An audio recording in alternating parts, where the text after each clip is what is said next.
बात है 7 जून 2023 की।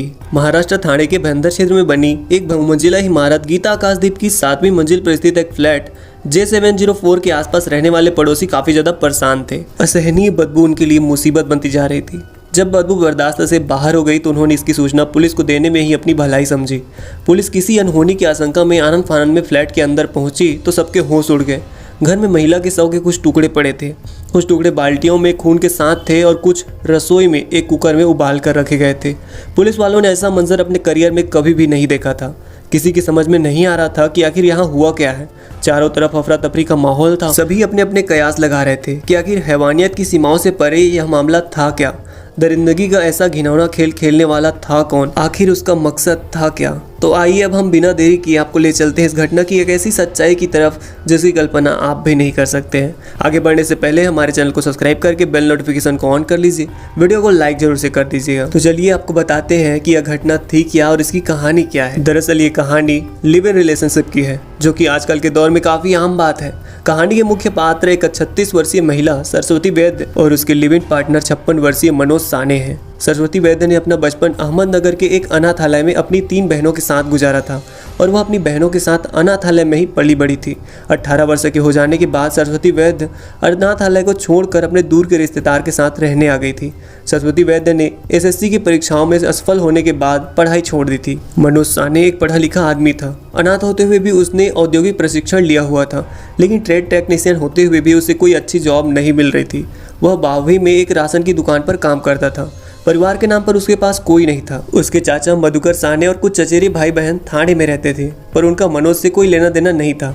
घटना के 15 साल पहले बोरीवली के बाहवी नाका में राशन की दुकान पर मनोज साने और सरस्वती वैद्य की पहली मुलाकात हुई थी।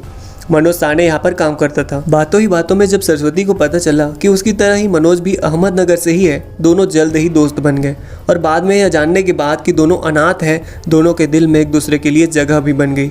इसी बीच मनोज ने आर्थिक तंगी से परेशान सरस्वती को एक दुकान में सेल्स गर्ल की जॉब दिलवा दी। क्योंकि मनोज हर मुश्किल में सरस्वती के साथ खड़ा रहता, उसे मनोज का साथ अच्छा लगने लगा। हर छोटी बड़ी समस्या के लिए उसे मनोज का सहारा लेना पड़ता और मनोज भी बेझिझक उसका साथ देता था। आखिरकार सरस्वती वैद्य ने अपने और मनोज साने की उम्र के बीच में 20 साल का बड़ा अंतर होने के बावजूद मनोज के साथ जीवन बिताने का फैसला कर लिया और दोनों मीरा रोड रहने चले आए और गीता नगर में किराए के मकान पर रहने लगे। ये दोनों अपने पड़ोसियों से ज्यादा वास्ता नहीं रखते थे, न ही कहीं ज्यादा आते जाते थे, लेकिन जिस तरह से वो एक दूसरे के साथ बातचीत करते थे और रहते थे, उससे पड़ोसियों को यही मानना था कि ये दोनों पति पत्नी हैं। घटना के दिन यानी कि 7 जून को जब पुलिस फ्लैट में पहुंची और फ्लैट का दरवाजा खटखटाया तो मनोज ने दरवाजा खोला। उसने पुलिस को देखकर भागने की कोशिश की, लेकिन वहां मौजूद लोगों की मदद से पुलिस ने उसे हिरासत में ले लिया। सरस्वती की हत्या के बारे में जानने के बाद पुलिस ने मनोज साने को जब हिरासत में लिया तो उसके चेहरे पर किसी तरह का डर या पछतावा का कोई संकेत दिखाई नहीं पड़ रहा था। 56 वर्षीय मनोज साने के खुद के दिए गए बयान के अनुसार उसने पुलिस को बताया कि मैं मनोज साने इस फ्लैट में पिछले काफ़ी साल से रह रहा था, सब कुछ ठीक चल रहा था। सरस्वती अपनी 10वीं कक्षा की एसएससी परीक्षा में शामिल होने की योजना बना रही थी और उसे मैथ पढ़ाया करता था। पुलिस को फ्लैट से एक बोर्ड भी मिला था जिस पर कुछ मैथ के सवाल लिखे गए थे। उसने बताया कि सरस्वती वैद्य उसके लिए बेटी की तरह थी और उसने सरस्वती को नहीं मारा है। सरस्वती वैद्य ने कीटनाशक खाकर अपनी जान दे दी है। उसने कहा कि 4 जून को जब मैं घर वापस आया तो वह जमीन पर पड़ी हुई थी। उसके मुंह से झाग निकल रहा था। मैंने देखा तो उसकी सांस नहीं चल रही थी, वह मर चुकी थी। जिसके बाद पुलिस की गिरफ्त में आने के डर से मैंने शव को ठिकाने लगाने की सोची, इसलिए मैंने सरस्वती वैद्य के शरीर के टुकड़े टुकड़े कर दिए। सरस्वती की हत्या के बारे में जानने के बाद मुंबई में रहने वाली सरस्वती वैद्य की तीनों बहनें पुलिस से संपर्क करती हैं और अपना बयान देते हुए पुलिस को बताती है कि मनोज और सरस्वती वैद्य पति पत्नी थे। करीब 8 साल पहले उनकी बहन सरस्वती ने मनोज से एक मंदिर में शादी की थी और वे बहुत शांति के साथ हंसी खुशी जीवन गुजार रहे थे, लेकिन उम्र में काफी बड़ा अंतर होने के कारण उन्होंने शादी के बारे में किसी से खुलासा नहीं किया था। इन दोनों की उम्र में 20 साल से भी ज्यादा का अंतर था और इतना अंतर होने के कारण सरस्वती अक्सर मनोज का परिचय अपने मामा के रूप में करवाती थी। बहनों के दिए गए इस बयान के बाद पुलिस ने मनोज से फिर कड़ाई से पूछताछ की। उसने शादी की बात को मानते हुए कहा कि सरस्वती स्वभाव से काफी ज्यादा शकी थी और उसे लगता था कि मनोज उसके साथ बेवफाई कर रहा है। सरस्वती के इसी शक के चलते दोनों के बीच में अक्सर लड़ाई झगड़ा होता रहता था। घटना के दिन भी ऐसा ही कुछ झगड़ा हुआ था, लेकिन उस दिन मनोज काबू से बाहर हो गया और घर से बाहर चला गया, जिसके चलते सरस्वती ने गुस्से में आकर कीटनाशक पीकर आत्महत्या कर ली। क्योंकि जिस समय यह घटना घटी वह घर में नहीं था और जब वह घर पर लौट के आया तो सरस्वती को मरा हुआ देखकर बुरी तरीके से घबरा गया। उसे लगने लगा कि सरस्वती वैद्य की हत्या के आरोप में उसे पकड़ लिया जाएगा। इसलिए उसने शव को छिपाने की कोशिश में वुड कटर मशीन से सरस्वती वैद्य के मृत शरीर के टुकड़े कर दिए। हिरासत में लिए जाने के बाद कोर्ट में मनोज के वकील ने यह दावा किया कि वह एक मानसिक मरीज है और इसे इस कारण से छोड़ दिया जाए ताकि वह अपना इलाज करवा सके। माननीय जज ने जब पुलिस को आदेश दिया कि मनोज का साइकोमेट्रिक टेस्ट करवाया जाए। झूठ और अपराध कभी नहीं छुपता और टेस्ट की रिपोर्ट से भी यह सच्चाई सामने आ गई। जेजे अस्पताल ने इस बात की पुष्टि की कि वह मानसिक रूप से पूरी तरह स्वस्थ है, उसे कोई मानसिक बीमारी नहीं है। और इसी बीच पुलिस को मनोज के फ्लैट से काफी अजीबोगरीब चीजें भी मिलती हैं, जैसे कि एक हथौड़ा, एक टाइल कटर, एक चैन सो, मांस के साथ एक प्रेशर कुकर, मांस के पके हुए टुकड़ों के साथ 2 प्लास्टिक की बाल्टी, मांस के टुकड़ों के साथ एक प्लास्टिक टब और भुने हुए मांस के टुकड़े के साथ एक पीतल का भगोना, मांस के टुकड़े के साथ 2 स्टील के चम्मच, किचन स्लैब पर रखे गए सरस्वती के बाल और बदबू से बचाव के लिए इस्तेमाल खुशबूदार तेल की शीशियां।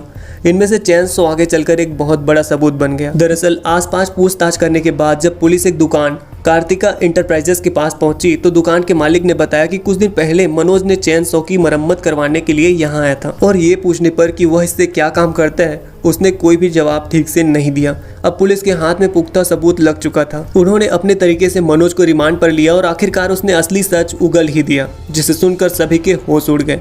उसने खुलासा किया कि दरअसल सखी सरस्वती नहीं थी, जब मनोज खुद ही सखी व्यक्ति था। सरस्वती के और आदमियों के साथ नाजायज रिश्ते हैं ऐसा उसे लगता था और यही शक सरस्वती को मारने की सबसे बड़ी वजह बनी। उम्र में वह सरस्वती से काफ़ी ज़्यादा बड़ा था और इसी इनसिक्योरिटी के चक्कर में उसने गुस्से और जलन में आकर सरस्वती को मौत की घाट उतारने की प्लानिंग की। मनोज ने बड़े ही सातिराना ढंग से हत्या की योजना बनाई थी। जब पुलिस द्वारा उसकी गूगल सर्च हिस्ट्री की जांच की गई तो पता चला उसने हत्या से पहले यानी कि 28 और 29 मई को गूगल में घातक कीटनाशकों की खोज की थी और साथ ही साथ गूगल में ये भी सर्च किया था कि शव को गलाने में कितना समय लगता है, शव को टुकड़ों में कैसे काटा जा सकता है और उन्हें कैसे ठिकाने लगा सकते हैं। फिर गूगल से मिली जानकारी के हिसाब से ही जरूरी सामान का इंतजाम करता है। उसने 1000 की टाइल कटर मशीन और 4000 की 200 वोल्ट वाली इलेक्ट्रिक चैनसो मशीन खरीदी। फिर छाछ और कीटनाशक का भी इंतजाम किया। यहाँ तक कि शव की सड़न को रोकने के लिए वह खुशबूदार नीलगिरी तेल की 5 बोतलें भी खरीद के लाता है। घटना के दिन उसका उसी मुद्दे पर काफी झगड़ा हुआ और झगड़े के बाद उसने खुद ही सरस्वती को वही कीटनाशक छाछ में मिलाकर दे दिया और उसे तड़पता छोड़कर मनोज उसकी मौत का इंतजार करने घर से बाहर चला गया। कुछ देर बाद जब वह वापस आया तो सरस्वती के मुंह से झाग निकल रहा था और वह अपना दम तोड़ चुकी थी। उसने सरस्वती की सांसों को चेक किया और फिर दरिंदगी की सारी हदें पार करते हुए उसने सरस्वती की बॉडी को इलेक्ट्रिक आरी से 20 टुकड़ों में काट दिया। चारों तरफ फैलते खून को देखकर उसने सरस्वती के शरीर को उन खून से भरे टुकड़ों को बाल्टी में डाल दिया कि खून बाल्टी में ही रहे। शायद उसकी दरिंदगी इतने पर भी शांत नहीं हुई। उसने उस टुकड़ों को इतना छोटा छोटा काटा कि कुकर में उबाला जा सके और फिर कुछ टुकड़ों को कुकर में उबाला और कुछ को गैस पर रोस्ट भी किया और बाद में उन्हें कुत्तों को खिला दिया। पुलिस ने दुकान कार्तिका इंटरप्राइजेस के मालिक, छाछ बेचने वाले और कीटनाशक दवाई बेचने वाले जिनसे मनोज ने कत्ल में इस्तेमाल सामान खरीदा था उनके बयान भी दर्ज कर लिए। इन सब सबूतों के आधार पर पुलिस ने अपना पक्ष रखा और मनोज को अदालत ने दफा 302 के तहत मुजरिम करार करते हुए जेल भेज दिया। रिपोर्ट्स के मुताबिक अभी भी यह मुकदमा चल रहा है। मनोज के वकील ने एक और कोशिश करते हुए इस मामले को एक नया मोड़ लाने की कोशिश की। इस बार उन्होंने यह कहा कि मनोज का HIV पॉजिटिव टेस्ट किया गया था जो कि 2008 में किया गया था और उसके बाद मनोज के सरस्वती के साथ कोई संबंध नहीं थे। पुलिस ने 1200 पेज की चार्जशीट और 68 विटनेस का ब्यौरा कोर्ट में जमा करवाया है और उन्हें विश्वास है कि सरस्वती को इंसाफ जरूर मिलेगा। घटना में सोचने पर मजबूर कर देती है कि जिस इंसान के साथ हम प्यार के लम्हे गुजारते हैं, जीने मरने की कस्में खाते हैं, क्या वह ऐसा हैवान भी बन सकता है? हम ऊपर वाले से प्रार्थना करते हैं कि वह सरस्वती की आत्मा को शांति दे और ऐसी मौत किसी को न मिले। दोस्तों, आज की यह वीडियो और हमारी मेहनत पसंद आई हो तो वीडियो को लाइक करके चैनल को सब्सक्राइब करके बेल नोटिफिकेशन को ऑन कर लीजिए, क्योंकि अगर आप हमारे चैनल को सब्सक्राइब करके रखेंगे तो ऐसी ही वीडियो जब भी हम यूट्यूब पर अपलोड करेंगे आप तक पहले पहुंच जाएगी और आप उसे पहले देख सकते हैं। So please subscribe our channel and like the video and share it please.